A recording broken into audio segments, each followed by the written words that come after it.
Hello, everyone. Good. Let me take the moment to introduce our guest. Meanwhile, so today we have with us Mr. Arun Kumar, famously known as the 80/20 investor. So he's a vice president and head of research at Funds India, basically a digital wealth management handling over 11,000 crore AUM. He has got 12 plus years of rich experience, and his focus in investing is on behavioral finance. He is a firm believer that one should have proper asset allocation, be it portfolio allocation or so. Arun, I would request you to tell our audience like how it all started for you. I mean, do you have some legacy to the financial markets, or it is you are the first one in the family who has to start in the financial market?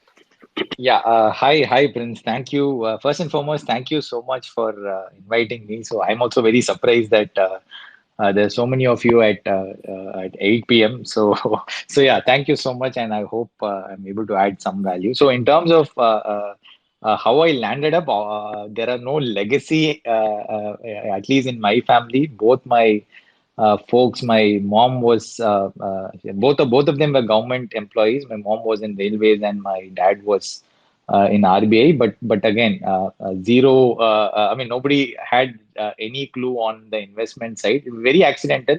I had joined TCS after college, and then my roommate's father used to be a very popular Tamil author on investing.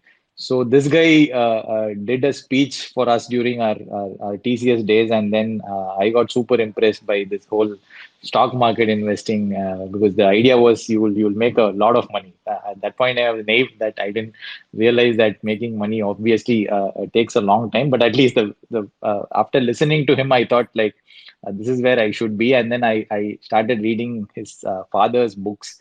So that's how I got into it. Then eventually did my MBA and then landed up in a very good wealth management firm.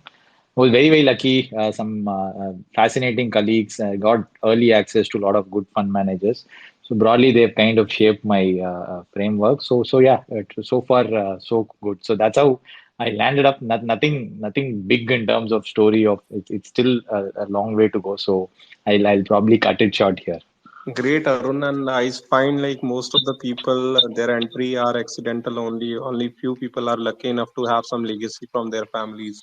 Anyways, like today's topic is very fascinating in the sense like the house is divided. That most of the industry stalwarts are of the opinion that small caps and micro caps have some growth building up, and contrary to which few people who are firm believer that this is the space to look for. So broadly, like how you define or maybe how presently you are placing yourself in this scenario, Arun. Yeah, so I think the title itself is a very scary title, small cap bubble. So see if you look at the word bubble, right, it's kind of getting very loosely used for a lot of things, and especially in small caps, like whatever happens, suddenly you are finding everybody using the word bubble. So just for us to, or at least the way kind of we think about it, just for us to bring some sanity into the word bubble is that, see, effectively it means that a particular asset class or a particular a sector or something, whichever you're calling it as a bubble, has become so insanely expensive. So that's what essentially you're trying to say. Now, how do we quantify that insanely expensive? Because you can always keep justifying that there is still some more legs to go, and it's still not. So that insanely expensive is a very difficult word to because it's very qualitative, right? So the way we kind of started to think about it was that if the asset or if that particular segment that we are talking about falls by 20%, and even then we wouldn't like to enter in it, then that would probably be the starting point of a bubble for us. Because which means that even at a 20-25% correction, I would still not want to enter that particular asset because it's still expensive, right? So this is the way we kind of start thinking about bubbles. So let's say if you somebody saying small caps are a bubble, then the immediate framework that we use is, hey, if the small cap funds or PMS or whatever, if the small cap index or the funds, some good funds, if they fall by 20-25%, will I be okay to buy, or will I not be okay to buy? The moment you answer the question, then it becomes a little more easier to quantify whether it is a bubble or not. So this is the starting point in terms of how we think through a bubble. Now, the next question is again, once you start listening to different experts, right? Now, as you told, the house is divided. So every time we go through any interview of somebody, right, they come up with one metric and then say, hey, these are the three metrics, and hence I think it's very expensive. And then you will have the other camp saying, hey, these are the other three metrics due to which I think it is not yet expensive, and there is still a lot of runway left. So it becomes very confusing. So what we have realized is that I mean, obviously, bubble is all said and done. It's very difficult to identify except for in hindsight. But all that we can do is build frameworks and try to see as to how good we can be in terms of improving our judgment. So the approach that we use is what we internally call the six blind men and the elephant kind of an approach, where like you see each and every blind. I mean, there's this Indian famous tale, right, where six blind men are touching an elephant from different parts. Then one fellow touches the tail and then thinks that it's probably a rope. Then one fellow touches the trunk and then thinks that it's probably a snake. And then one fellow touches the legs and then thinks it's a tree. And then one fellow touches the ears and thinks it's a fan. So different people are touching different portions and then thinking that it's something else. But somebody who takes a step back and sees the whole thing figures out that it's an elephant. So the idea is, can we use different lenses, just like how each blind man is touching at different spots, and finally take a step back and then put them together. So this is how we kind of start thinking through frameworks to evaluate different asset classes or segments. So for small caps, the five different lenses that we apply is, one is something that we call the cycle, where we look at long cycle and short cycle. So this will be the first lens that we apply. The second would be valuations. The third would be the flows and sentiment. And the fourth one would be the overall market environment in terms of what's expected in terms of earnings growth over the next few years. Then the last one is on the past performance. Like usually bubbles are have a massive run up in the last. There's a parabolic move in the last 1 year. So a past performance again is one more lens to view a bubble. So once we put all these five together, my sense is we might get a better sense of where the small cap space is. So this is how we tend to approach it. Obviously, it's a presentation that we do, and probably you can see all those charts. It was given like a month and a half back in my Twitter. So what I'll do. So Prince, what do I do? Shall I just broadly take you through each one of them and probably summarize it in say around 5-10 minutes, or how does how Yes, how does that would be better. And then when I have question, I'll stop you and ask my question, right? Yeah, sure. Cool. So the first lens that we apply is what we call the cycle. Now, visually, while obviously I don't have I can't present it in a Twitter space. The broad idea is that you would have seen this chart used at several places, where the idea is, if you map small cap index, the mid cap index, and the large cap index, and say start from the 2003, 4, those kind of periods, and draw a long chart, you will find that there will be periods where small caps and mid caps do extraordinarily well compared to large caps. And eventually, all these returns tend to converge over a cycle. So if you look at the first cycle, which went between 2003 to 8, the small caps were up almost 16x, vis-a-vis large caps at 7x. Then again, the down cycle, when it happened, the small caps were down almost 80%. So which means your 100 rupees became 0.21. 100 rupees would have become 21 rupees. Then your large cap, the falls were a little lesser at 60%. But broadly, the cycle converged during the 2008-9 crash. And again, in the next cycle, small caps were up 4x, large caps were up 2.6x. Again, the same thing happened. It converged somewhere close to that April 13, middle of 2013 is where it converged. Again, you found the small and mid cap cycle go on till 2018. Found the same thing. Small caps were up 4x, while large caps were up 2x for that cycle. And again, as all of us would have realized, in 1819 there was a crash, and then again followed by COVID, which again prolonged it. So, but overall, again the cycle converged, and now you're again seeing the latest upcycle where again small caps are almost from the COVID base. Small caps are up 3x, 3.2x, and large caps are up 1.5x. Right. So broadly, a great time to participate in small caps would be the end of the cycles where it is actually very difficult to participate, but mostly you're looking at small caps which have crashed like significantly. The past returns are poor. So level one is that we look at the long cycles. And one more way to, so right now visually it is very clear that we are definitely not anywhere close to the start of the cycle. So we have had a massive run up. So visually it looks very scary. The other way we try to bring some sanity to it is that we also look at the number of times the small cap, we interlay both small cap and Sensex index and see what time, I mean, with the base, I say around 2003, what is the multiple that small cap trades at with respect to Sensex? It's just a pure price multiple where we interlay both the indexes. So generally, we've seen that whenever it crosses two, the market tends to do badly after in the next 2 3 years, and usually anything above two is historically has been followed by a small cap crash. So in 2008, this number went up to 2.5, and then in 2010, again, September 2010, again, this number went up to 2.02, post which again, small caps did badly. Then again in 18, it went up to 2.14. And then again, all of us know that it crashed after that. Right now is again close to that 2.13 band. Whenever it comes close to, say, around 1 point, whenever it comes lower than 1.2, it's a great time to enter because you are probably staring somewhere at the bottom of the cycle. So this is a rough metric that you look at in terms of long cycle. So the long cycle is clearly indicating that. So if somebody only saw this chart, then they would get scared because it is crossing two, and historically this number is kind of always coincided with a bad performance for small caps over the next 1 2 years. So clearly, long cycle is telling us that hey, you need to be a lot more cautious. This is probably indicating the we are close to the end of the upcycle, right?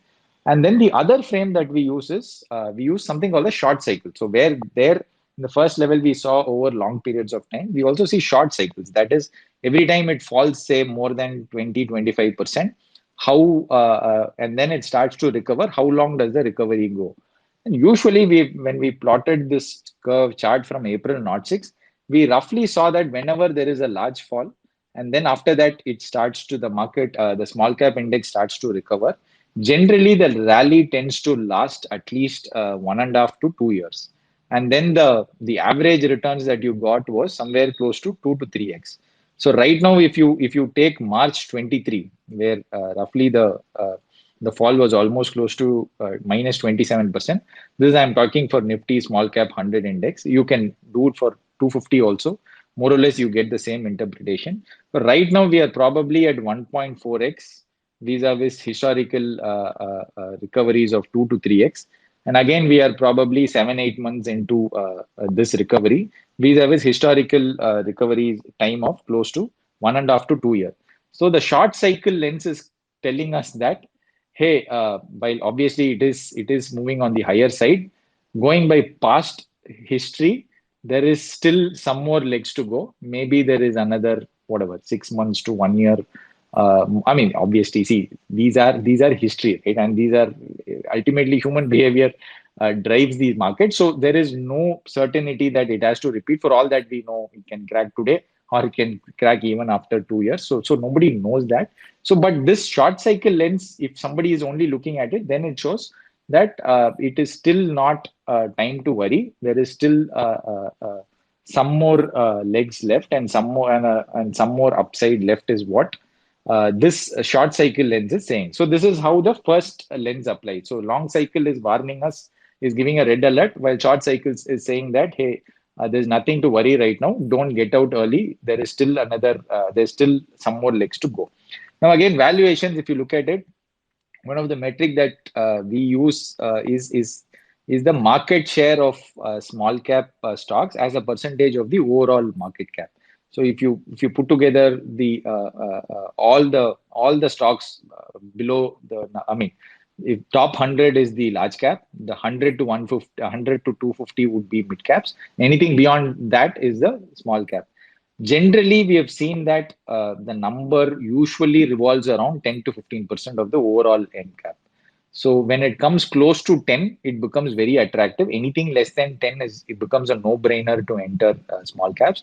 And whenever it goes above 15%, then you need to become a little more cautious. The last time into the 2018 market, I mean, 2018 crash in small caps was preceded by a level which went as high, close to that 18-19% band.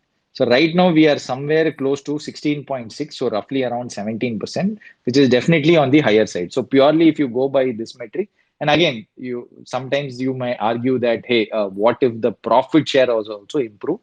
But again, if you when we looked at the profit share, it's still only at around 12-13%. So for a 12-13% profit share, you are getting around 17%.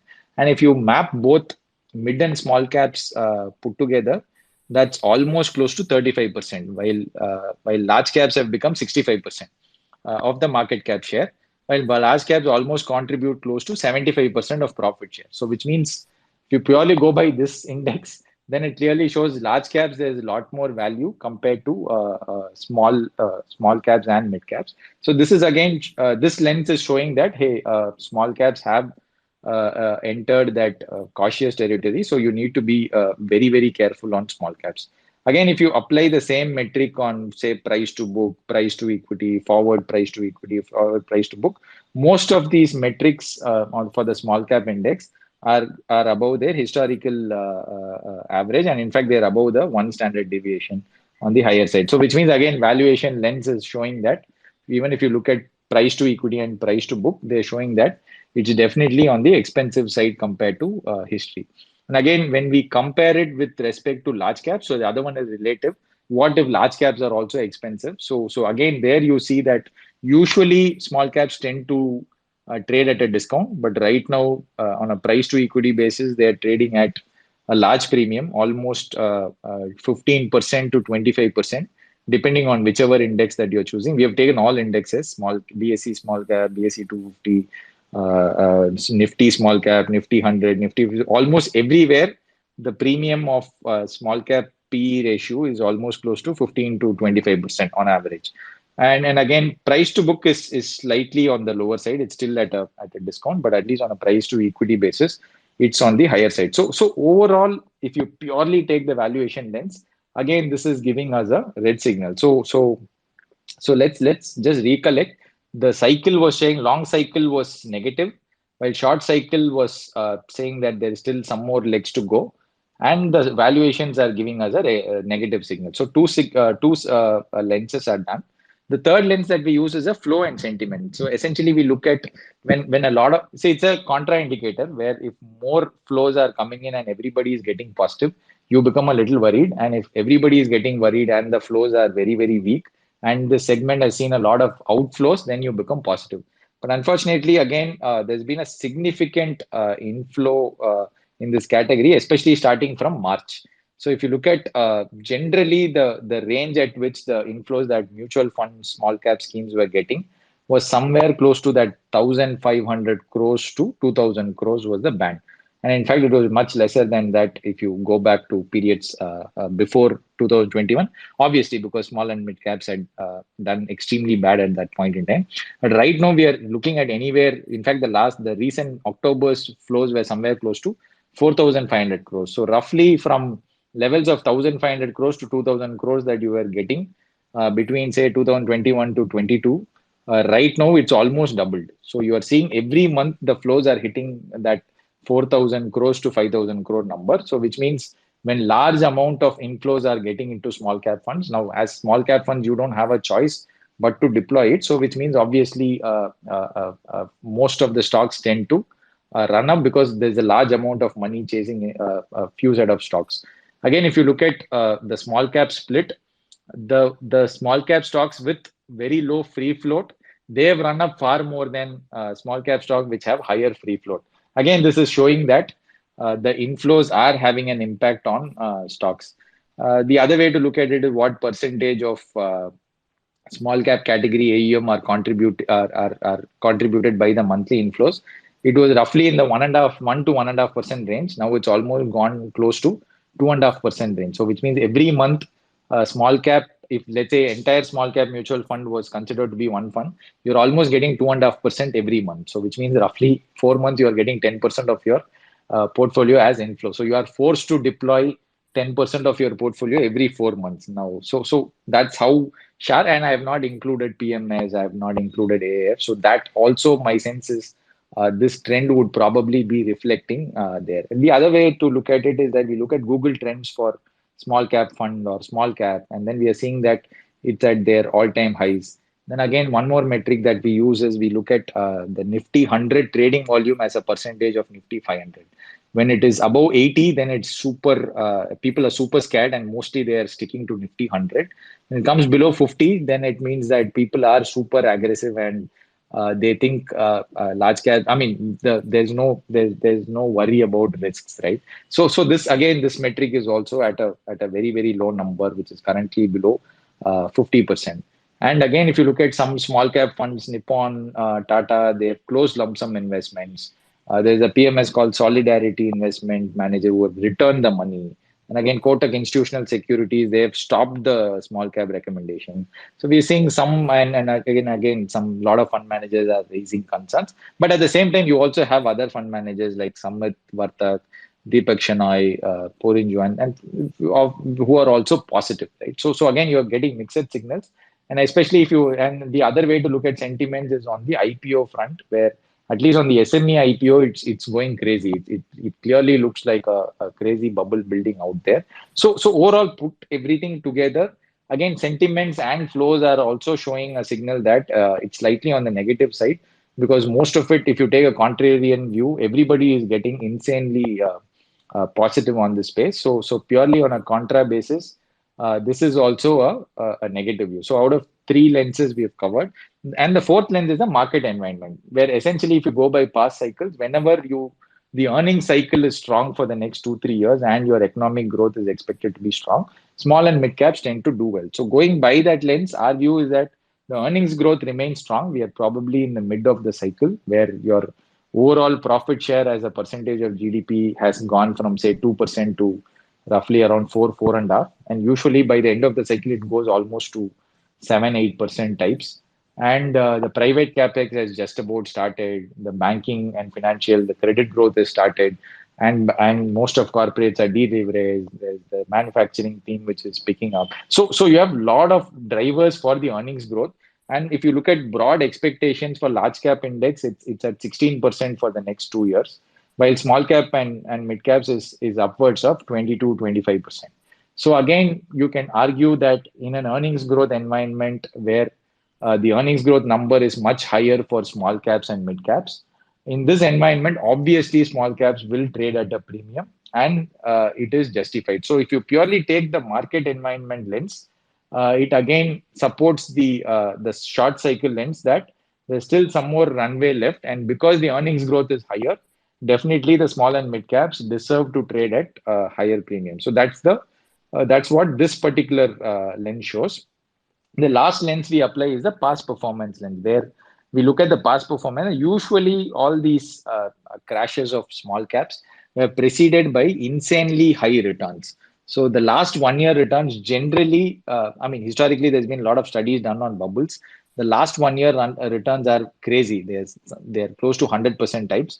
But at least going by our small cap history, generally it is above 50%. Right now, we are the last 1 year returns is somewhere close to 30%. So it is this is not showing a bubble. While obviously 30% is not a small number, but it's not showing any signs of a bubble. And again, if you look at 5 year returns of small cap is close to 17%. 7 year returns is close to 11% for Nifty Small Cap 100. Is not, I mean, 7 year returns of 11%, you would not say it is insane. And say 5 year return of 17%, vis-a-vis Nifty 50 TRA of 14%. Again, it doesn't look insanely high returns vis-a-vis Nifty 50. If you take a slightly longer view of 5 to 7 years, in that same 2018 period, the 5 year returns were close to 22%. 7 years were close to almost close to 16%. So the 5 year return of 22% came vis-a-vis a Nifty return of almost 14%. So you can see how massively small caps had outperformed Nifty 50. Again, same trend you are seeing in the mutual funds as well, the small cap funds. The returns, while are high, are not as high as what they were in 2018, especially if you take a 5 year, 7 year view. And again, usually the large cap outperform versus the large cap, the outperformance in the last year before it crashes is roughly in that range of 40%. So right now, 30 to 40% is the range at which we get worried.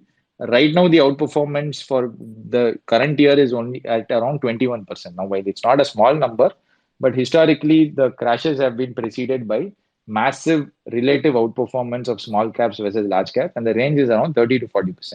So slightly higher numbers, but is it but purely from a past performance lens, it's not showing it's in a bubble. So again, if you look at 7 year outperformance or 5 year outperformance, it's not showing any massive signs of a significant outperformance versus large caps. So now let's all so again this pure past performance lens is saying that while it's run up, it's not as high a parabolic move to call it a bubble. So overall, let's put it together. The market cycle lens, long cycle is saying that it's a red alert, while short cycle is saying there is still some more legs to go. So basically, the market cycle lens is mixed, right? And the second lens valuations are saying definitely it's on the expensive side. The sentiment lens is saying definitely there's a lot more greed versus fear, and hence you have to be worried. And the market environment is saying the earnings growth is going to come and it's a strong economic growth environment. So you don't need to worry on this. And mid caps and small caps will definitely have a premium. And again, past performance lens is showing it's run up, but it's not like a doesn't show the usual signs of a bubble. So overall, putting it together, see at a bubble, it becomes a little easy because most of these signals are red. So the way I like to think about, see again, these are the rational stuff that is there. Now, how you mix them together and judge is up to each and every individual. The way we like to do is we build framework so that let's say even if my view goes wrong, I can always come back to this and say, hey, what did I tell to Prince on this date, and what did I miss?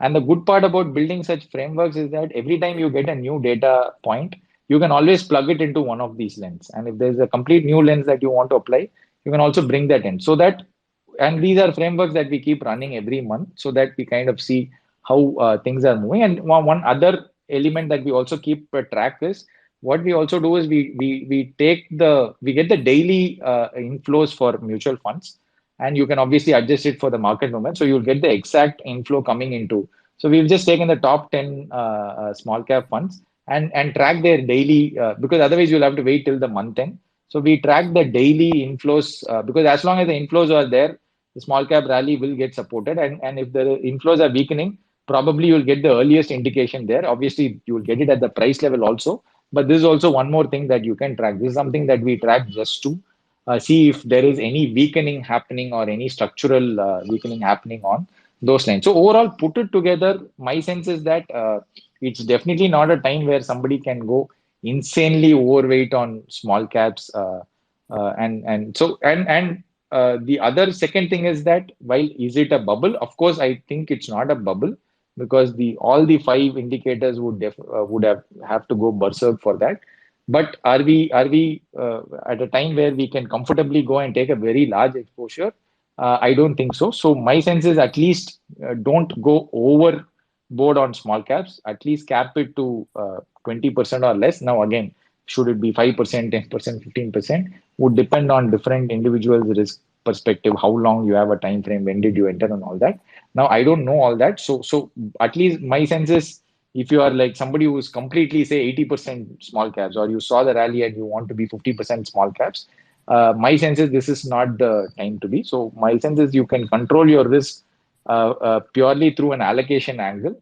And if you're an SIP investor, then again the idea is that if you have a 7 year time frame, it really doesn't matter because you are effectively going to buy every month over the next 7 years. So well, today It may be expensive at some point in time in the future. It will again be cheap. So you will net, you don't need to worry because the SIP, the way it's structured is that you'll have sometimes where you buy it at great prices, sometimes you buy it bad prices, and then sometimes you buy it good prices. And overall, the great prices and bad prices kind of compensate each other, and so you will broadly land up with decent prices, right? So if you're an SIP investor, then like all this presentation and all this is pure time waste. So you don't need to worry about all this. You just have a long enough time frame. But for people who are trying to enter now, you have to be very careful because this is something that you'll have to constantly monitor. And at some point in time, you'll have to time the exit right, and you'll have to be on your toes. You've already participated in the last 3 4 years. You've made a lot of gains, and probably you can bring it back to your original allocation, assuming that you would have massive outperformance in this portion. For new money, at least from our Funds India perspective, we are not encouraging any new money into this segment. We think large caps offer a better opportunity at this level, and again within that there are some sectors which we like. So that's broadly the approach that we take. So the idea is not to say, hey, this is the only view that can be, but the idea is to give you the framework, and each one of you can piece it together and come to your own conclusions. And again, based on what market teaches us, we can always come back to framework and then figure out what worked, what didn't. If it works, great. If it doesn't work, again, we have something to take the feedback and then keep improving on it. But overall, my sense is it's not in a bubble, at least going by this framework. But neither are we in a very, very cheap. It is definitely on the expensive side. So we would probably call it as the bull to bubble phase, where we are in the bull markets, and we are at some point in time, if the run up becomes massive, then you can probably enter into a bubble phase. So you need to be extremely careful, and you have to be okay to time it, because otherwise, if you enter with a large amount today and to make insane amounts without any effort is not an easy thing. So you have to be extremely cautious if you are bringing in a lot of money in this market. So our sense is we are avoiding that because it's too difficult, and my sense is we might go wrong in that. But at least for existing money, we are just saying cap it to a certain level so that your risk is minimized. And anyway, over a longer time frame, you have entered at a let's say 3 years back or 4 years back, then you still can your entry price is lower, right? So that gives you the comfort to ride it out. So that's broadly how we are looking at it, Prince. Great, Arun, brilliantly explained. And Arun, I can relate it like since it's winter time in Delhi now.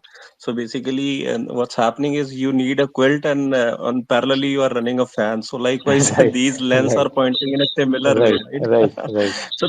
so, so Arun, like you talked about the long cycle and this short cycle, right? So which cycle you give precedence to? I mean, if one is pointing something and the other is saying something, so which cycle you give more weightage to? See, if you are somebody who's trying to take a long if you want massive outperformance, the easier way to play small caps is that you come at the longer cycle and you look at those periods. So if you look at it, the 2013 period, there I think Kenneth Andrade was the first person to launch a small cap fund.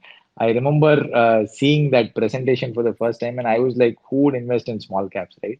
Then I mean, we were recommending that at my previous firm, and I was finding it very difficult to get myself convinced. Well, obviously, my boss, who was far more experienced, could see it. But then again, Naren launched, and then a lot of Sundaram funds came. Then like a host of, but at that cycle, I couldn't see it, right? So my sense is the long cycle lens really works well if you don't want to time and you broadly want to enter and then let it run for like 3 4 5 years. So if you're somebody who can't track it and all that, then you have to go with long cycle and say, I don't mind missing out on the last upcycle move. I've made enough money, but I'll enter at short cycles, and probably once I'll enter at the bottom of the long cycle or somewhere close to that, and then probably exit close to the end of the long cycle. So if you're playing that, then over a 20-year period, you will probably get 3 4 opportunities, which is more than enough for you to make a lot of money. But for those who like that kick and then who want to be even more cuter, then you will have to overlay the shorter cycle and say you enter a long cycle, but I don't want to exit at the end of the long cycle. I want to play till the end. While it's a slightly riskier game, but you are confident that you will be able to pull it off, but it will require immense amount of monitoring, and there's a good chance that you might be taken for a surprise. See, the key point in small cap, the problem is that it's super fast, both up and down. I mean, you remember that few weeks back there was one day where probably the large caps were down 1% and the small caps were down 4%.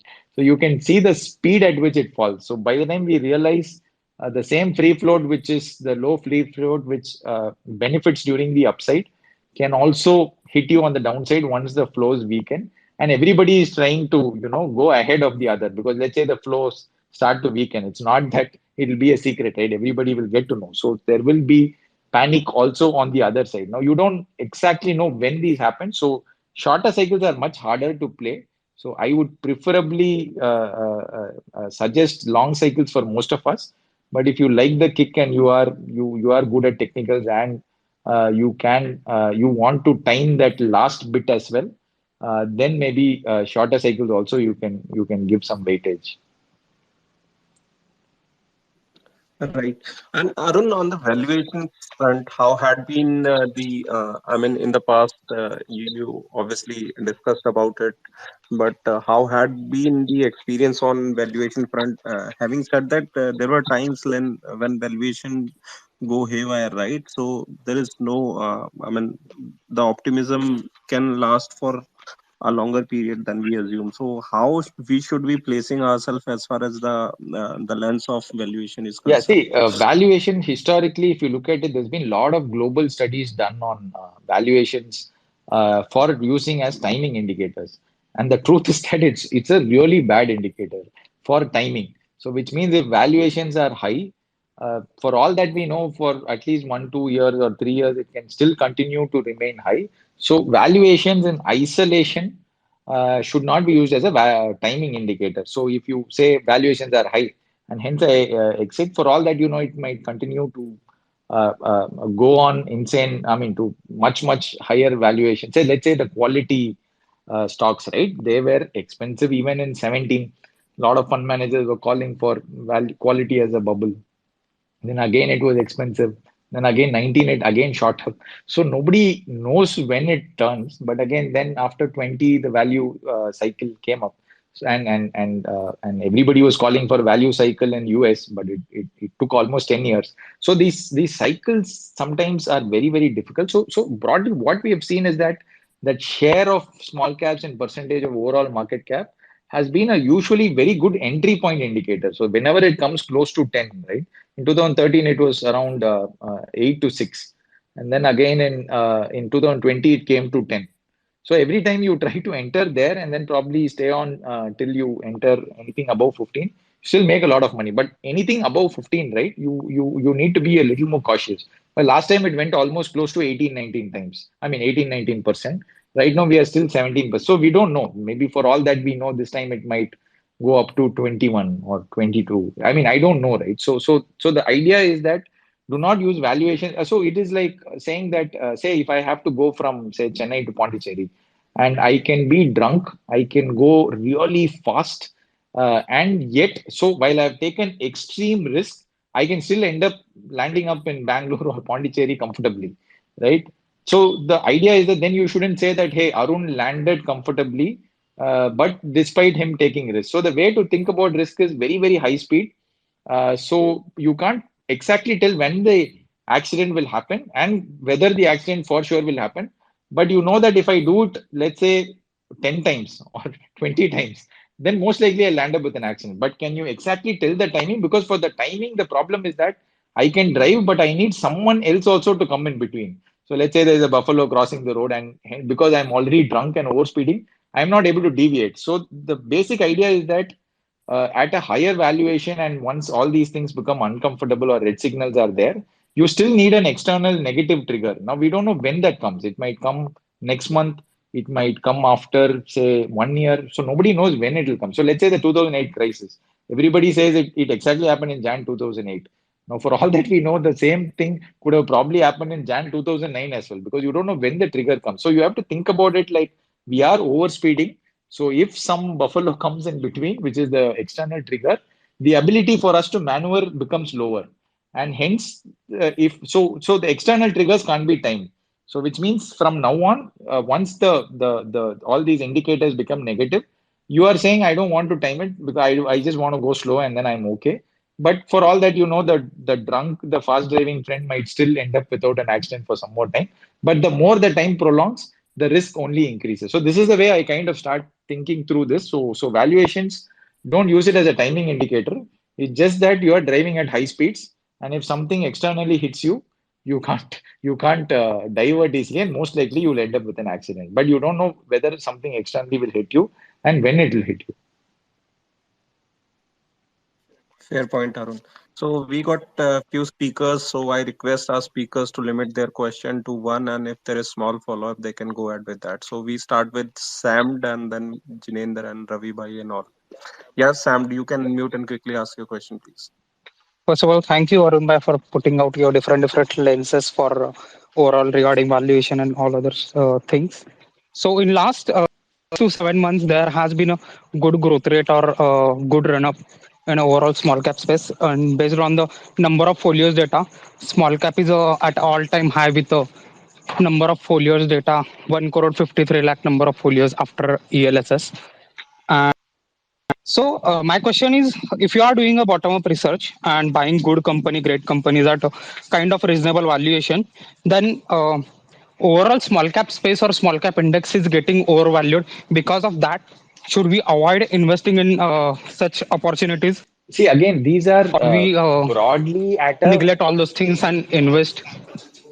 Yeah, yeah, got it.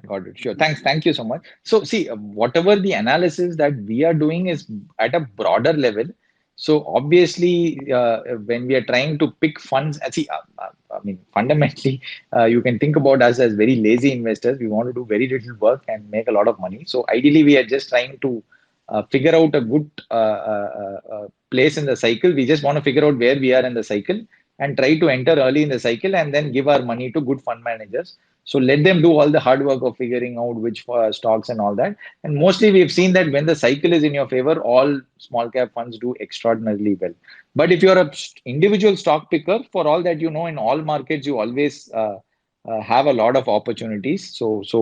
This whole analysis wouldn't be relevant to somebody who's doing bottom up stock picking. So my sense is you don't need to worry about all this because net you're going to pick only few stocks, right? So if those stocks are undiscovered or you think they're relatively lower valued, my sense is you should be good to go. Even if argument's sake there is a large there is some fall happening at the small cap space, maybe there will.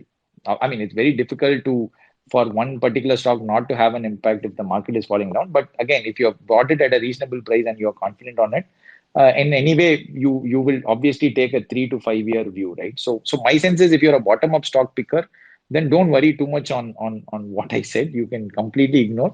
This is mostly for people who are trying to get a sense of the cycle and probably take a larger exposure to small caps at some part of the cycle and make a lot of money through that. So, but you can completely ignore this if you are a bottom up stock picker. Thanks, Sam. So next is Jinendra. You can unmute and ask your question. Jinendra, you there? You unmuted in between. Anyways, so Ravi, you can go ahead if you have any question. Yeah, no, like I don't have a question, but I have a compliment or a remark. First of all, it was very nice and very different to listen to Arun's views, and I must say that his clarity of thought and transparency is very admirable. And whatever he has put is to the point, and I mean I really appreciate that. Thanks. Thank you so much, Ravi. Means a lot. Yeah, Thank you, Ravi. thanks. So quickly, Parth, you can unmute and ask a question. Then we go to Vipinji and Jinendra. Yeah, Parth, you're still on mute. Any issue or so Arun? Let's. Which sectors or themes you are looking at this point in time? Yeah, see, so I'll also give a context so that you understand. Because see, let's say I say a sector, then you shouldn't assume that you go put whatever 40%, 50%. So I'll broadly give you a sense of how we think through uh, uh, putting together a good equity portfolio, right? See, fundamentally, the starting point for us is that there are different investment approaches. Now, obviously, you will find all fund managers saying that, hey, that approach is not bad.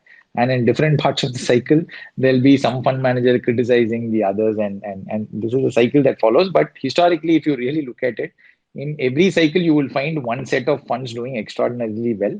Then in the next cycle, they tend to do bad, and then again they come back. So what we have realized is that there are broadly some certain approaches, and obviously the interpretation of the approach can depend on the fund manager. But there's a broad alignment of certain fund managers saying, "Hey, this is the approach that we'll take." So there are the contrarian or the valuation oriented. See, net every fund manager whom you talk to will say, "I look at good businesses, I look at good management, I look at reasonable value." You will never find anybody say, "I look at bad businesses, I look at bad man." So it kind of becomes a cliche. But in terms of how you determine which one to give higher priority, because obviously you won't get all of this together, because then it'll become a sector and all of us can become good fund managers. The judgment comes because it is always nuanced. So what is good management, what is reasonably valued is an art in itself. So that's where the art part comes. So you will find certain fund managers who are valuation heavy, so which means they are okay to slightly compromise on the business side or on the management side as long as they get a reasonable valuation. So these would be the contrarian or the value style guys. And then you will also have the second set of quality oriented who will say, I am not too worried on the valuation. I can overpay, but I want top notch management and business. This can be your second style. Then the third style is a blend where like I'll be slightly, I'll go low on quality, but I don't mind paying slightly mid range prices. But management, I want to make sure that they're so it's a blend of both contrarian and value. Sorry, contrarian and quality, and then you pick a mid and small cap. So which will so the prime first three would predominantly cover flexi caps, and then this one would cover your mid and small caps, mid caps predominantly, and then the fifth one would be a global bucket. So this is how we put together five set of funds, and then under that we pick say two three good fund managers, and we allow our clients to choose one of them. So what we call it is internally five finger strategy. This is our core thing. So the idea is that you put together five good fund managers, let them run for 7 years, and this is timing independent. So which means that any part of the equity cycle you enter, the attempt is that can you outperform Nifty 50 and at the same time also have much lower volatility compared to the Nifty 50. That's the attempt, and we have done it for the last 4 years. And the best part is that we have not changed a single fund. Right now, we have probably two funds which are very, very bad underperformers. And despite that, we've ended up with almost 18% annualized returns. Vis-a-vis 14 for the Nifty. So the idea is that, and we also had no clue which one would do well at what point in time, because when we entered, what was probably having the worst performing returns ended up saving us. But this is a construct which we have found to be very interesting, and this also helps to wade out this debate of so which means always you will have two underperforming funds in your portfolio, and this also gives that bandwidth to let those underperformers run, because at some point in time, as long as it's a good fund manager and the style is out of favor, it will come back in favor. So this is the core approach that we do, right? This will probably be at 70-80% of the equity portfolio, where it will be boring, and the attempt is to at least get a 1-2% outperformance over a Nifty 50. We've been lucky that we got much higher than that, but okay, but to be reasonable, 1-2% is a happy outcome for us. And then in the remaining 20% bucket is where we look at sectoral themes. See, broadly, I mean, it's not that these are the themes that we kind of are positive for the next 5 to 6, 7 years. But it's not that we will play it at all points in time. Some of it may not be valuations, might not be cheap. But right now, the one which we like really, which we like, and probably we've just suggested like 1 month back we put out a note, is on the banking and financial sector, because we think it's It's very clean because you get very and I'm not saying you don't even need to disperse too much. Even if you get the top six banks, it is more than enough. And if you look at it, a lot of things are falling in place. The credit growth is coming after a long time, and the private capex is picking up, and you are seeing that the real estate cycle is also picking up. And if you look at it, the NPA problem, which went on almost from 2015 to 2021, is almost cleaned up. So we are almost, the balance sheets are super clean, and they raised excess cash during COVID, assuming that the problems will be much bigger. So which means the balance sheets are also super strong. So you have structurally all three things are there. And then on the long run, also you're finding that the whole digital economy that's kind of getting created will mean that a lot more people will get loans, and so which is a structural positive for credit as a concept. And then again, you have this theme of the market share shifting from the public lenders to private, and that public to private is something that happens in at different parts of the financial services.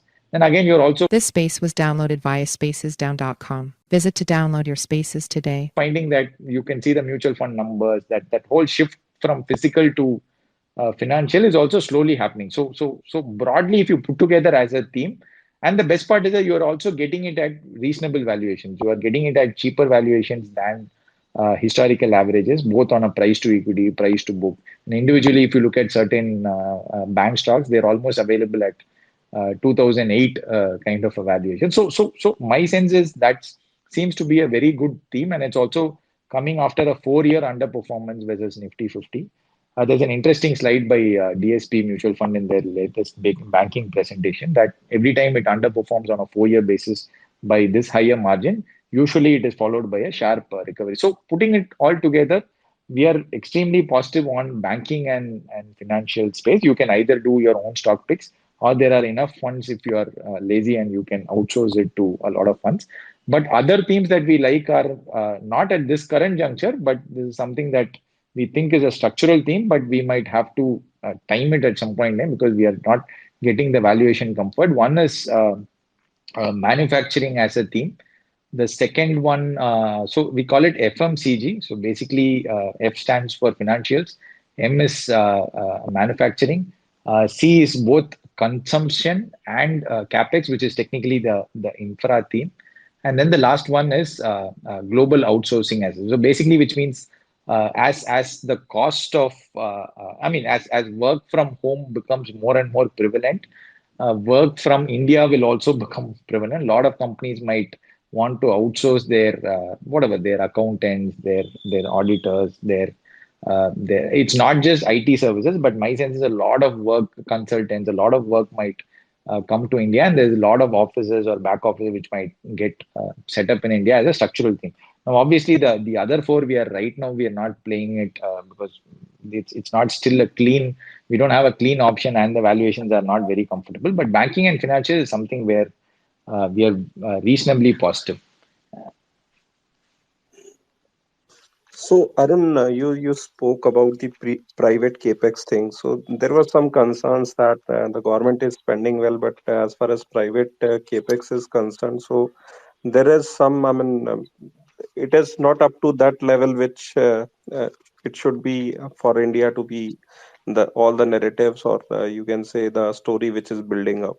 So, how have been? I mean, what's your sense on private capex at this point in See, time? my sense is that again, these are broad cycle calls because to precisely time it becomes very difficult. But there are enough evidence that if you look at it is starting. Obviously, some people might, the large private capex might still want to wait it out for the elections.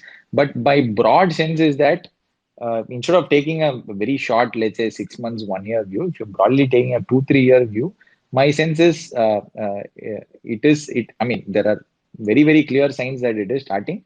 And that's, I mean, if you look at the whole earnings cycle, the mid cycle is usually when the private capex starts. So I think we have transitioned from that early cycle to the mid cycle.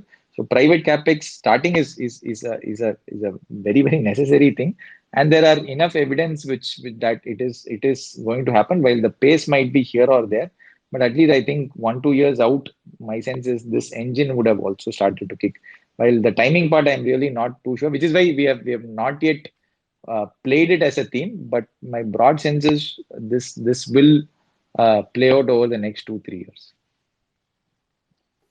And Arun, the intriguing 80-20 thing. So, tell us about the 80-20 concept and how it fit in your investing style. See, fundamentally, I'm a very a lazy guy and a lazy investor. So the whole attempt for my entire life, for my entire investing concept was how do I do the least amount of work and yet end up getting great outcomes both for my clients as well as me. So that's been the entire approach. So if you really look at the whole five finger strategy, which I told, right, I have not changed a single fund. So I just built the whole construct, and for 4 years we've done effectively. I've not done anything, and yet we have kind of ended up with much, I mean, far better returns than what I expected. So the idea is that the overall idea is that investing is fairly can be kept simple, and you just need to do a few things right. And if you can do it over long periods of time, you end up with very good outcomes. So we are more on the lines of less but better. So we want to do very few things, but we want to possibly try and do them insanely well. And that's the whole idea, that if you figure out that 20% which you can give you that 80% outcome, your life can get sorted. And for investing, the idea of the blog was I will somehow figure that 20% and maybe share it to the world. So that was the intent. And you can also see my journey, my SIP, which I did with just two funds. That's also done really well. Even I didn't expect that. But again, like a lot of people were surprised. It's just like two funds. How can you shouldn't you have so many funds? But I'm just saying I hardly put any effort, and then it's a massive outperform or massive performance that those SIPs had given. So the idea is that in a small way, if I can inspire people that it really doesn't need to be so complex, you just do a few simple things and get on with life, you will have a very good outcome after 5 7 years. It's just that to get that first 5 7 years without doing any mistakes is the hardest part. So I think it's really not a performance or a investment solution is not the problem, because almost it's an oversolved problem. Everybody knows what to do, but it's the behavioral part which nobody talks, and that is where the real problem lies. So the moment we start talking about behavior, I think most of it we can get it solved. And fortunately for me, at least my focus has been on the behavior, and I've outsourced all the investment problem to good fund managers. So I'm not worried on stocks, which stock to pick, which sector to pick, and all that. So yeah, so that's how, and at least till now it's worked. We don't know. So maybe after 10 years only whether you'll know whether whatever I say works, or whether all this works. But yeah, but I think at least till date it's worked. So, Arun, you just talked that you have dedicated the work to the able fund managers, which is totally fine. So, let me come to a point which is very important, like how to profile a fund manager. What all goes in you being profiling a fund manager? Because he is that person who will be managing, let's say, public money, and the onus is on his to make right decisions, right? Right. So that's a very important thing, right? So, what all basic hygiene check and framework you deploy while profiling a fund manager? Right. See, fundamentally, if you look at it, right, see, all fund managers are extremely well educated. They all have access to great talent. They all have access to great, so and they all read the same book. So if you mostly look at it, at least we've come to the level where most of them know what to do, right? So the what to do is not the knowledge is probably not the problem. The real challenge is whichever style you pick or whichever approach you pick, that is going to underperform at some point in time. It's like a given, like irrespective of whether you are Warren Buffett. Let's take the example of Prashant Jain, who was probably one of the greatest fund managers, who's had a long track record. The amount of pain that he went through for like 5 years. Now, if that can happen to Prashant Jain, it can happen to any one of us. And the same thing is happening to all quality style-oriented fund managers. Now, the key question is during the time of pain, right? Now, there's always a question that what if you are wrong? Like, how long should you continue? And what if it prolongs and you're no more? And the pressure is also building, right? So the key question is who can survive the pressure and still stick to the process, because at some point in time, the idea is that you don't want, once you pick a fund manager, then you don't want to kind of get out of the fund manager. You want to play that entire 7 to 10 year cycle, right? But now, let's say after 3 4 year underperformance, usually the idea is that in the next 2 3 years, the outperformance is massive. So you can look at iPro Value Discovery or HDFC Flexi Cap as a classic case. So till 2020 or 21 beginning, you would find that they were underperforming on 5 years, 7 years, 10 years. Now in the last 3 years, they have done massive outperformance. So the idea is that you identify good fund managers looking at their long-term track records, and obviously you look at all the consistency metrics, whether they've outperformed on 5 year basis or consistently. But the broader idea is if you have a longer time frame for which they have done, that's the first check. And then go look at all the major market falls, because if you have taken some excessive risks, then you will get caught during those major market falls. And let's say if you are falling lesser, then it's again a secondary check. And then you go read about what is their thought process. Are they communicating well? So if you're a great fund manager with performance, but you don't communicate, then I'm worried, because at some point then you will underperform and I won't know how to stick to you. And the third and the fourth most important, or the third most important thing is, are you able to stick to your process during the time of underperform? Because if you give in, then that becomes a problem. Now, how can you roughly check? Let's say you're going through an underperformance phase of 2 3 years, but your churn is still low, which means you are still convinced that it might work. But if you start churning to the wrong style, let's say you suddenly become quality at the end of 2020 while you are value and you bring a lot of quality stocks, then you're caught.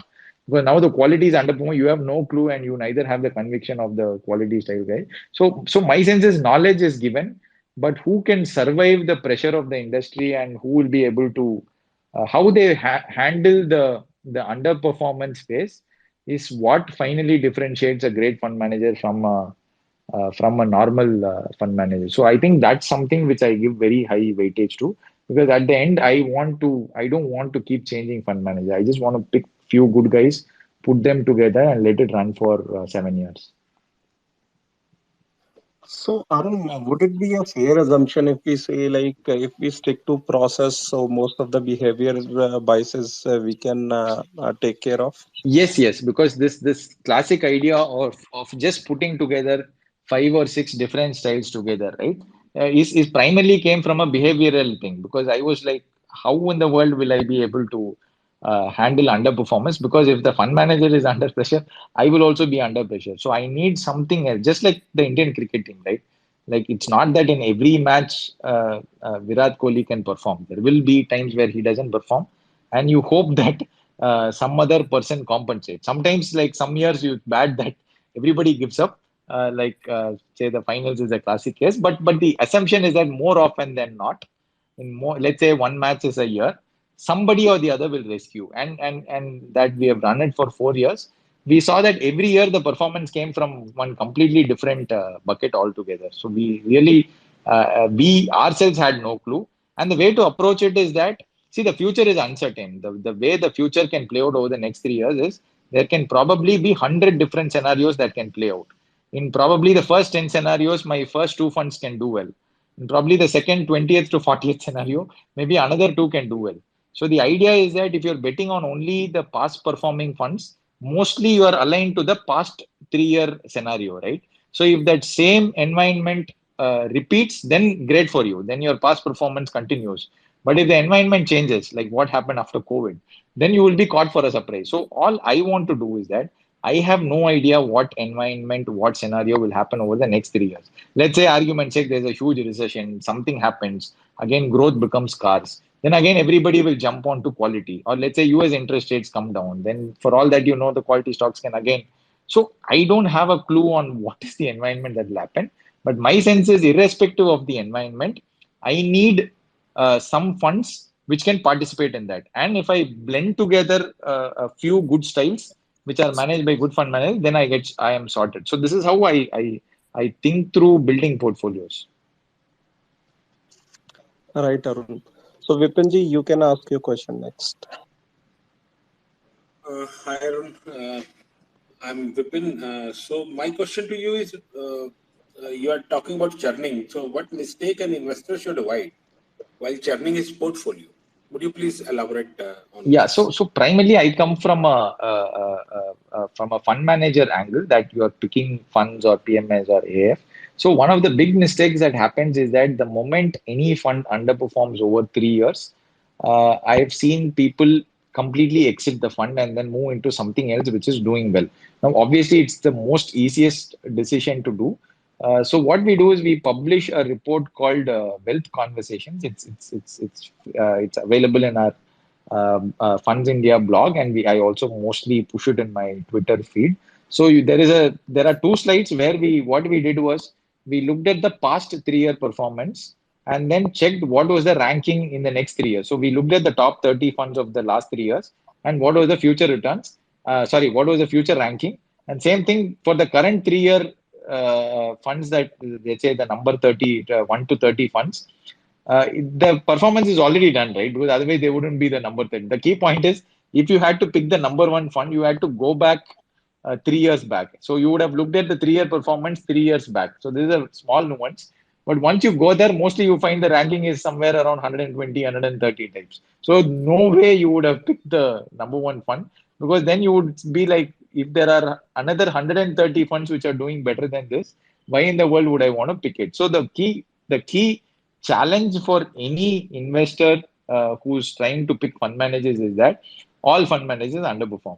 Now, what is the challenge in this? Now, then you can say, hey, okay, I buy a good guy and then let them run. But the key point is then you are also becoming complacent. What if the fund manager is genuinely doing something really bad? Then the key point is, how do you differentiate between really deserved bad underperformance because they did something wrong, or they went they over whatever they went ahead of the process, they didn't follow the process, they took some unnecessary risks, they deviated from what they usually do or something like that, right?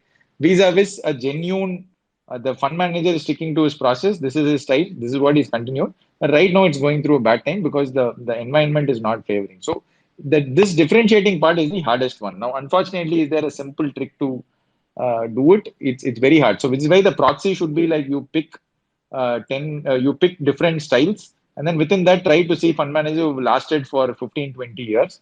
The assumption is that the AMCs would have also done their due diligence, and then 15, 20-year track record is a very, very hard number to reach. And then hopefully you put them together, and then and then you assume that they'll end up doing well. So if you can't do it, the better option would be that you take some passive options, or you take some quant based options. And again, you can do the same style based approach, because if you say only Nifty 50, then you're again betting on only one single rule, where you're saying I will buy only the largest companies. So at an environment where the largest companies don't do well, you will again get into trouble. Right. And Okay. since India is transforming very fast, and it seems that it's decoupling itself from rest of the world. So what sector, in your opinion, would be the next winner sector-wise, if you can describe? See, again, I'm not a sectoral investor, but it's very rare that we Hmm. give sectoral calls. But I currently we are very positive on the banking and financial sector, at least from a 3 year Right. perspective. Mhm. And do you have any idea about energy transition, like what India is moving towards green energy and all? So, do you have any opinion on that power sector? No, I don't track it at the ground level, so I'll be the Okay. wrong person to answer Okay. this. No Okay. problem, No Arun. problem. We'll move on to next set of questions. So Rahul, you can unmute and ask your question.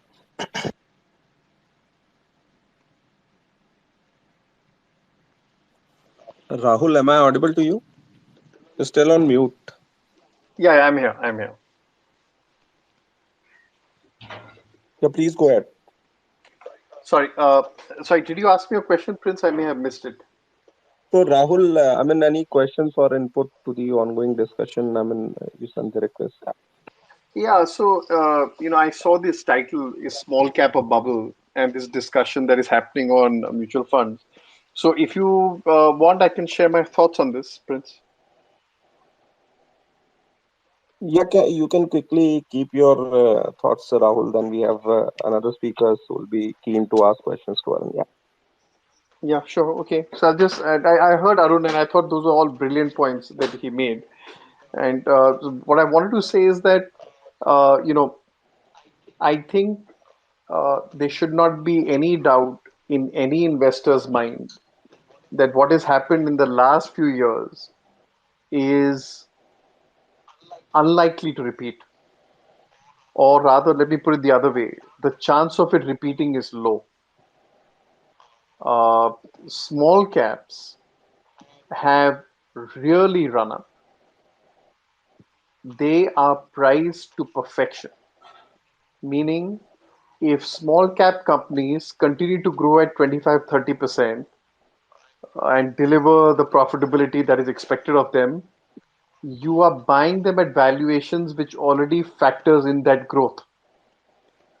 So buying small caps, generally speaking, today and expecting to do very well into the future may not be the best strategy.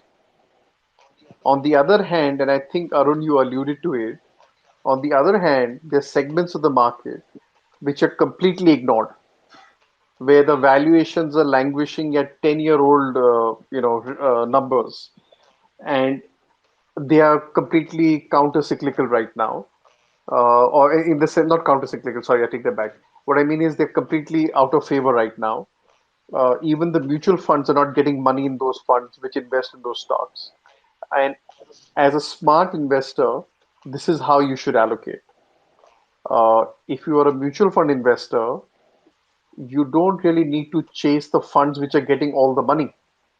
You really need to chase the funds which are investing in the segment of the market which potentially has a long runway ahead. The small cap story is done and dusted. Now, what will happen is decent returns. The great returns are gone. Uh, I just add one point since Prince mentioned there's another speaker waiting to speak. I'll just add one point on how to select a fund manager, and Arun can sort of verify whether he agrees with this or not. If your fund manager invested in Mama Earth and his mandate did not allow him to invest in small cap companies, that's a fund manager you should not give any money to. So, any comment on that, Arun, or shall we? Arun, Yeah, yeah, no, no, I completely agree. So, which is why I told the idea is very simple that every fund manager has a particular approach. So, let's say for that approach, if that, say, let's say I'm a large cap fund manager and I'm not allowed to invest in small cap, but if I suddenly see me invest in something which is completely out of whack with what I usually do, then it is a red flag. So, I don't know which is the particular fund that is getting referred to, but broadly as a principle you get in with the assumption that there's a particular approach, and for playing this approach at its purest level, you're giving the money. Whether it underperforms or not is my problem. I will handle it because it's only one approach out of other approaches, right? But as a fund manager, you have to stay true to it.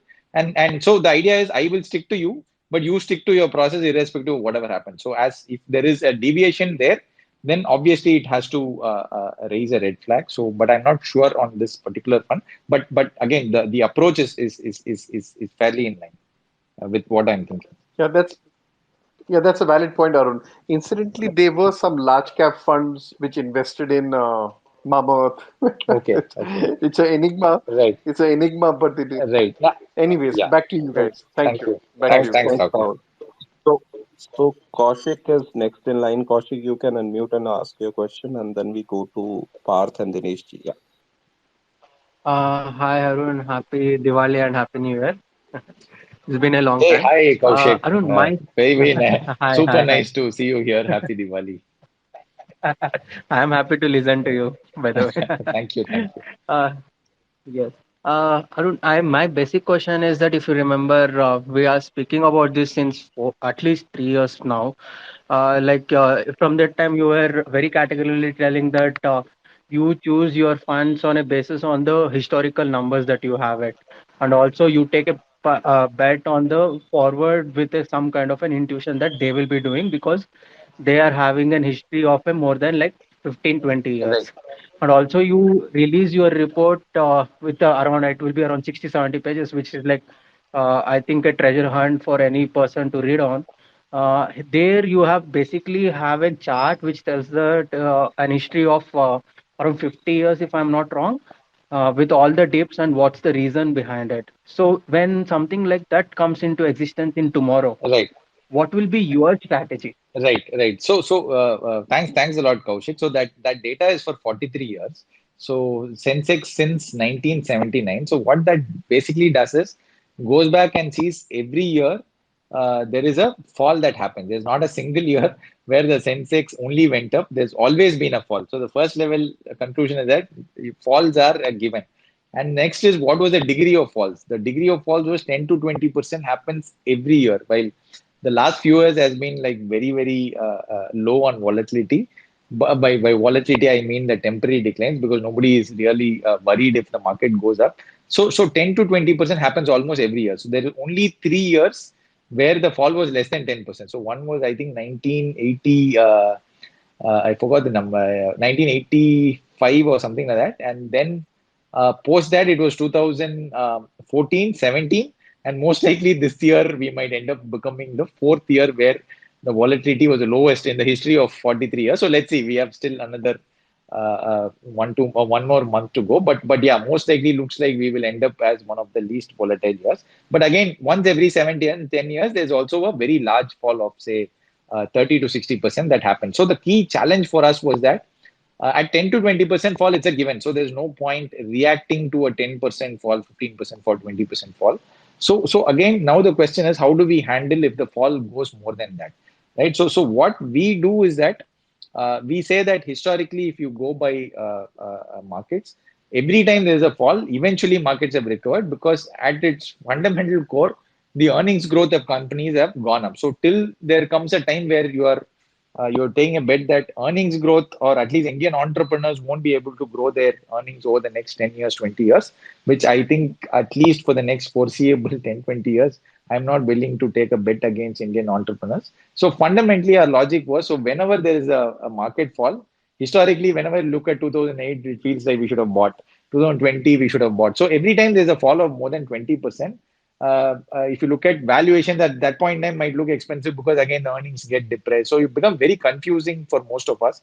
So what we did was we said, let's not confuse ourselves. Let's build some basic simple rules that we'll take decisions at only 4 points. At 20% fall, whatever be that Sensex level or Nifty level, at 30% fall, at 40% fall, and at 50% fall.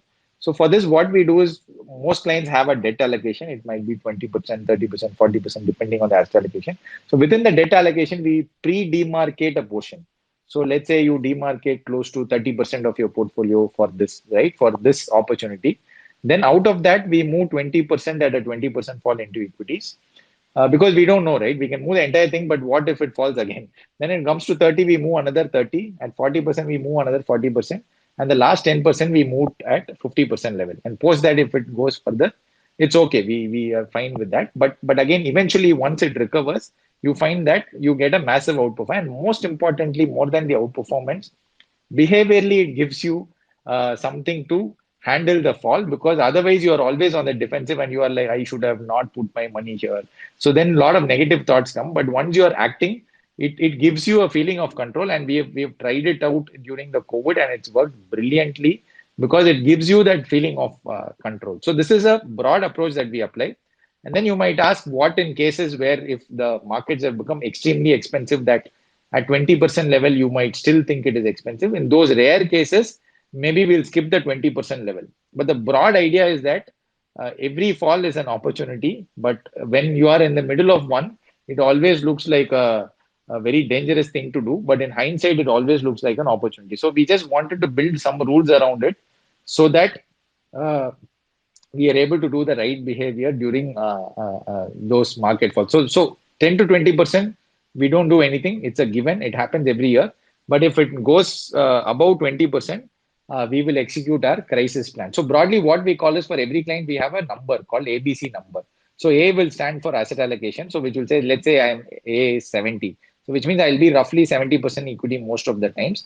And B is a bubble market plan. So which means at bubble, I will reduce my equity allocation by say 20%, okay, and then move into some BAF or something like that. Then that will be 20. So 70, 20. Then crisis is what is the portion that I will be moving from debt to equity. So let's say that is another 20. So my ABC number would be 70, 20, 20.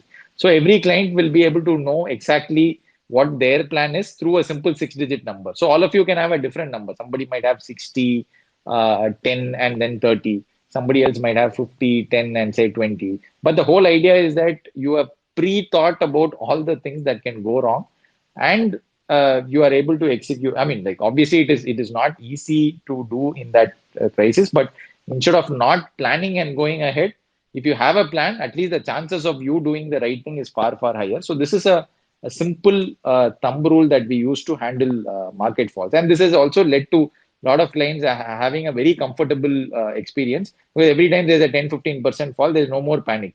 They're looking forward to the 20% fall, and they have not got it for a long time. But at least it is more of we have made that whole falls into a slightly more positive experience, where the clients are actually anticipating, forgetting the fact that you have a larger portion which is actually going down. But again, it's a small behavioral trick, but seems to work well. Maybe some of you can try it out as well.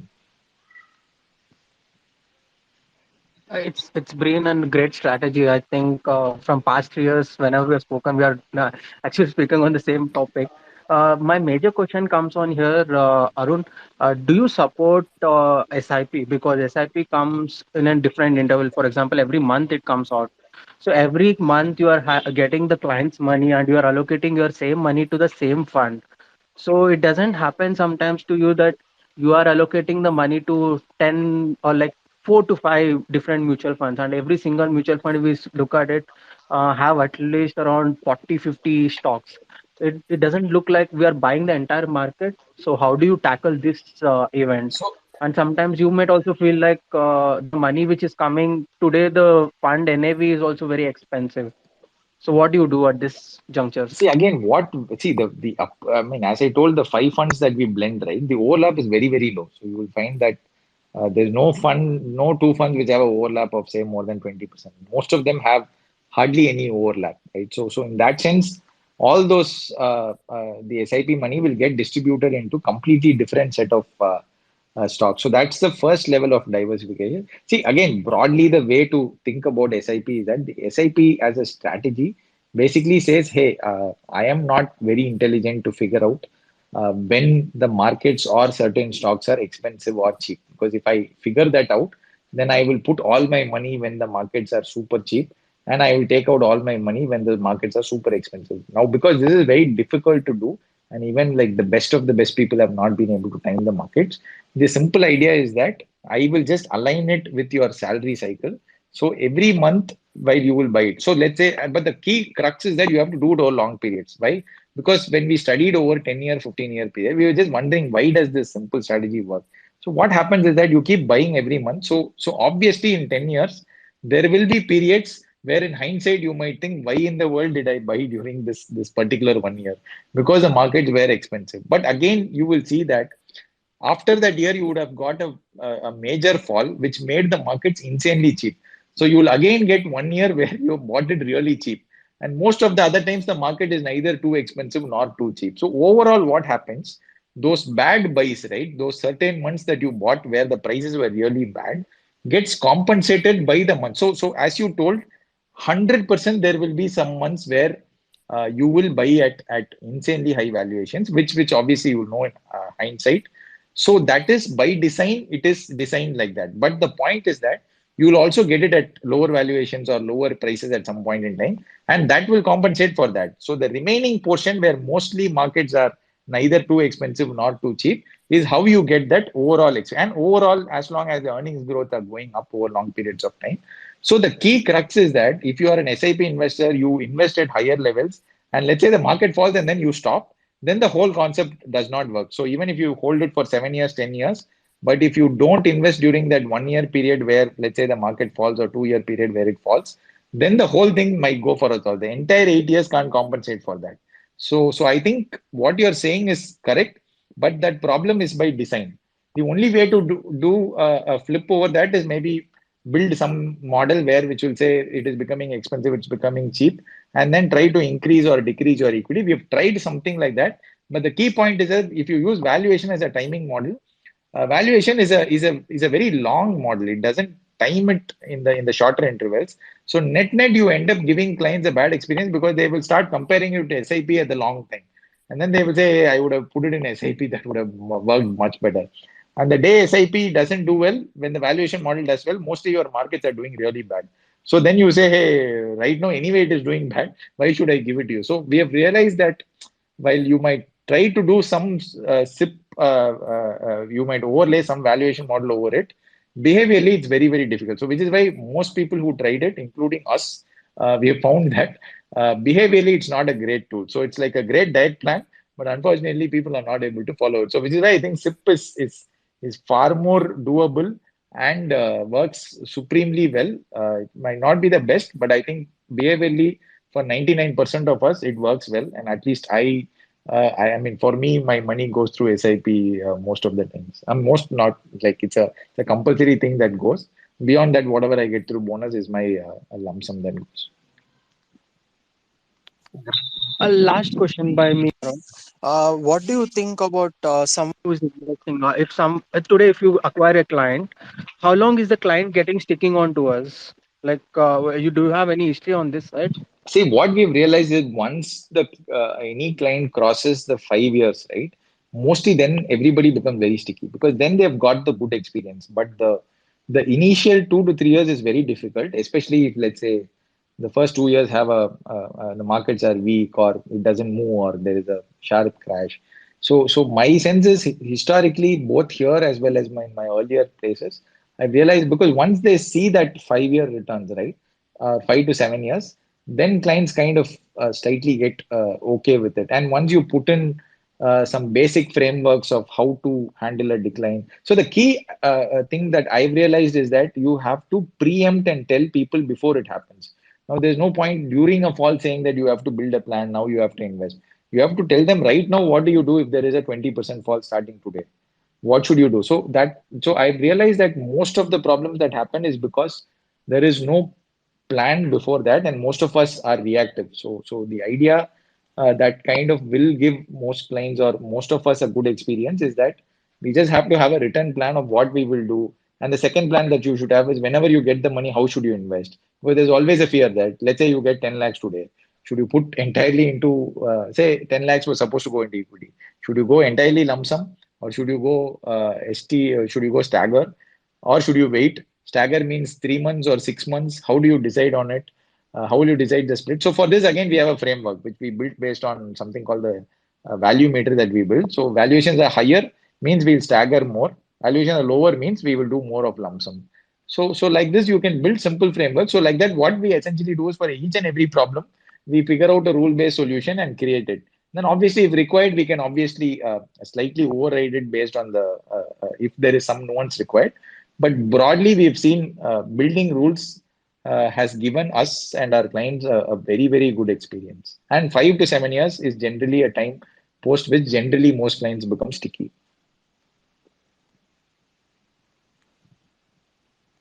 Right. So Dinesh sir has been waiting quite while. So Arun, we are good on time, right? We got two more speakers Yes, yes, and yes, then yes. so, yeah, Dinesh ji, you can ask please. Yeah. Hello, everyone. Hello, Hey, am I hi, audible? Dinesh, you're audible. Yeah, thank you. My point to Arun about banking. See, there's a lot of issues right now involved with unsecured loans and particularly the small one. And today, RBI governor has commented about the way it's galloping. The total credit in the economy is galloping at the rate of 20-25% or 25% plus Right. minus. And the margins which small finance banks and NBFCs are charging on that, they have NIA of 7.5%, which Shaktikant Das made a specific Right, point about right. it. Means it was a kind of hint that you should come to a more reasonable level. and then they're charging all this thing. So as far as small and mid cap banks are concerned, in time to come, if this growth doesn't come down, these institutions will face a lot of issues. Maybe next year. I mean, it can be 2-3 quarters, it can be 4 quarters, or maybe even earlier. Who knows? I've worked in a banking industry, so I know when things go down, how the things happen. Nobody will know, and suddenly you are up against a lot of NPAs. There's one Right. item. I can accept. Exception could be something like Bajaj Finance is too expensive, but I understand the kind of parameters they use for selecting their borrowers. So in any case, there's a large cap. It's not an issue. So this is one thing I'll request Ms. Arun to comment upon. RBI is very, very sensitive about large-scale NPAs that may develop, and particularly small finance banks and NBFCs who are giving loans up to 50,000 or 1 lakh rupees in very large numbers. And then you have fintechs and all that sourcing all those. That is, nobody knows who the borrower is by and large, except for if there's a credit score. That's one item. Second was somebody, one of panelists made a comment about the emerging. See, about small. What I understand is small cap funds, and maybe to some extent mid cap funds, lower end of the mid cap stocks. They are by kind of overbought. Whatever fancies mutual funds or other institutions, they have already bought a lot of them, and they have no further. They cannot buy more because they will not be able to quit when they want to. So the question is, there are many underbought stocks. For example, green energy. One example can be Suzlon, which has recently emerged for last 6 months. It can be Inox also. It can be Sterling and Wilson. Mr. These three are. I would like to restrict the discussion to the framework part rather than talking The specific. framework was about small cap. Is it a bubble? You see, in the books of mutual funds or any other financing institution who are at larger scale, it could be a bubble. But for a retail investor, it may not be so much of a bubble because it can get in and get out like whenever. Only thing is one has to be alert about it. So I made 2 points. One is to Mr. Arun Kumar about banking, small cap, maybe mid cap also. Those who are growing very fast, particularly those ones, which small finance banks and some NBFCs are doing that. Maybe even, what is that? I know, Poonawalla also among that. I hold that in any case. Second thing is about newer energy, newer emerging this thing, which is kind of like electronics building, like Keynes and all that. And now today, CG Power has emerged, which is overowned, of course. But it may not be the suggestible this thing. So what I feel is there's a difference between what mutual funds would do, what an individual small cap investors will do. So individual mid cap investor doesn't have the wherewithal or the information that mutual funds have.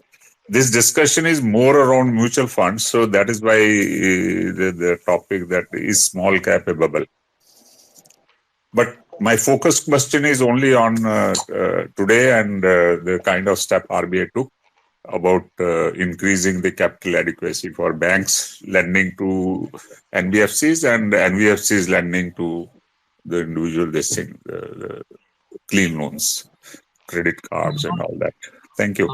Any input on these questions? Yeah, got it. Thank you so much, Dinesh. So the I mean, like we are also aware of this problem. So technically, while I've not disclosed whichever fund which we chose, the fund is pretty much into a large cap, and the fund manager is extremely conservative. So the portfolio that we have chosen is only into the super high quality large cap banking names, So we have it has hardly it's almost zilch in terms of exposure to the concerned parties or the fintech or the small micro lenders. So the approach that we have taken is that we like the sector, and broadly the idea is that buying a few large banks is more than enough for us to participate in that sector. So we wanted to go and get into basically we bought into a fund manager who was far more cautious than us in terms of the credit quality and the problem. So in that sense, I completely agree with you. And so the overall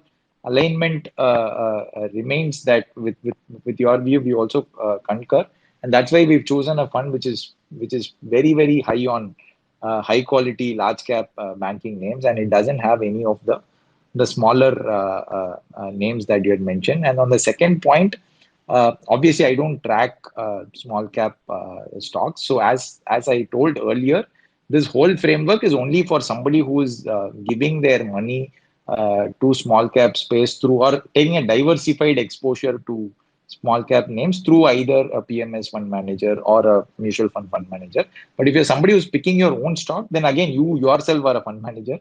So effectively, it's up to you, right? Because individually, different stocks can have different nuances. So you will have to look at individual cycles for each and every stock. So this is only at an aggregate level. So you can assume that this whole presentation is not applicable to you. So you are free to pick those funds. The bubbles or not, or whether it's expensive or not, really doesn't matter, because at all points in time there'll be something or the other which is reasonable. Right, Arun. So next in line is Mr. Parth. So Mr. Parth can unmute and ask his question. Hey, Arun, wonderful, wonderful talk. I think you've greatly made out all the points regarding small cap and then your process about going about investing. One small point which I would like to point and probably pick your brains about is the debt in the small cap companies. From my experience, I think at the fag end of each of these cycles, or probably right at the stage at we are probably not the fag end, the debt of small cap companies tend to go up quite fast, probably because profitability has come up and probably future looks a little optimistic, and promoters usually seem to load up on debt to fund their capex projects. This time around, and please correct me if I'm wrong, debt levels for most small cap companies have not gone up, primarily because these guys have used money to pay down their existing debt. And secondly, I think liquidity, which has been a must, probably has helped these guys to pick up on preferential capital or equity capital to fund their future projects. So probably if you've done some bit of study on how these debt numbers have flowed in the past and reacted with the small cap cycles. Yeah, so to be honest, I have not segregated the small cap portions and checked the balance sheets. But broadly, I think the point that you raised is right, that unlike the past cycles, the balance sheets are far more cleaner. So if you look at any major small cap company, at least if you look at the fund universe, the balance sheets are much cleaner, because again, you have come after a very very tough time, right? So almost from 18, you've had a very very tough time, and the leverage cleanup has gone on for a very very long period of time. So my sense is that, which is why I said there is at least from the framework perspective, will there be a large massive crash like a bubble? It's, in our view, it's still not a bubble. Probably you might have that's why the signals are mixed, and maybe this balance sheet can also be one more part of our framework. So maybe I should add this as well, so that this gives even more some more nuance to the overall discussion. But again, great point. But I think most likely, I mean, not but the balance sheets are far better. So which is again supporting the fact that it can't. I mean, the crash can't be like extreme, because the fundamentals will still support some beating on the, or at least on the fundamental part. Again, if valuations become expensive, there can be a valuation correction, but at least from a balance sheet perspective, I think whatever you said, while I don't have the numbers, but I think broadly it's correct. Also to probably piggyback on the same discussion, I think PSUs is one sector which demands attention. I think valuations obviously have been lower. What we've seen from an allocation perspective, also they've led the rally going into the start of the decade. If you have any thought about this pack purely from a very, very long term perspective, probably from a decadal perspective, do you think we've seen a turnaround in these stocks? See, again, the worry is that it's a very perception based because the BMW is what most fund man or most investors have the framework of business management and valuation, right? And that management part is very tricky when it comes to PSUs. At some point in time, the assumption or the perception changes that this management is bad, and we completely shun away PSUs, which is what the case was, let's say, 2, 3 years back. The dividend yields were crazy for almost all of the PSU pack. Now the perception has changed, but would I bet on a PSU company as a structural thing? Because again, the perception on management kind of keeps changing every cycle, right? So my worry is only on that. And again, the valuation and the business is okay. Like there are, I mean, obviously, while you can't brush every peer, you will still have decent businesses, but it's that perception on the management which kind of keeps the valuations moving here or there. So, which is why I think it is still, I would look at PSU pack as a tactical trade. And would I have the guts to do a 10-year structural, I mean, buy it and forget it for 10 years? I would still find it very, very difficult. So my sense is I still would look at it as a tactical play because the perception of the management, which is the government, I've seen it change completely, drastically over cycles. Because before 2008, again, you saw the perception of the government management or PSUs go crazy. Then again, for the entire decade, like nobody wanted to touch them. Now again, it's revived, but we still have to wait and watch. So I am not on the camp where I would want to go structural. Maybe tactical, yes. Wonderful. Thanks, Prince. Thanks, Arun. Bulls, Bears. Hopefully, staying connected with you guys as we move ahead. So Thanks. thanks, Paul. Thank you. So, Arun, we are approaching the end of the session. So, anything to your mind which you wanted to discuss and we are yet to ask you? So, as to summarize, No, broadly, this is it, Princey. The approach is not to say that, hey, I know exactly what will happen. But what I have seen, which kind of helped me a lot, is to build these frameworks and then put it out to the world. Well, let's say if I go wrong, right, then at least there'll be 100 people who will come and correct me after it happens. Hey, this guy told this and this. While it might be demeaning for some point in time, but I think it's a great feedback loop because you can quickly figure out what happened because it's net the framework is built of pure quantitative numbers, right? It's only your judgment or qualitative judgments of it which can change, right? So once you put it out to the world, you can find different people coming out with different interpretations, and it will also help you improve your. So the broad takeaway or point which I would probably want to share with all of you is that try and build frameworks for every one of these and don't make it isolated frameworks, like just don't go only by valuations, just don't go only by one factor.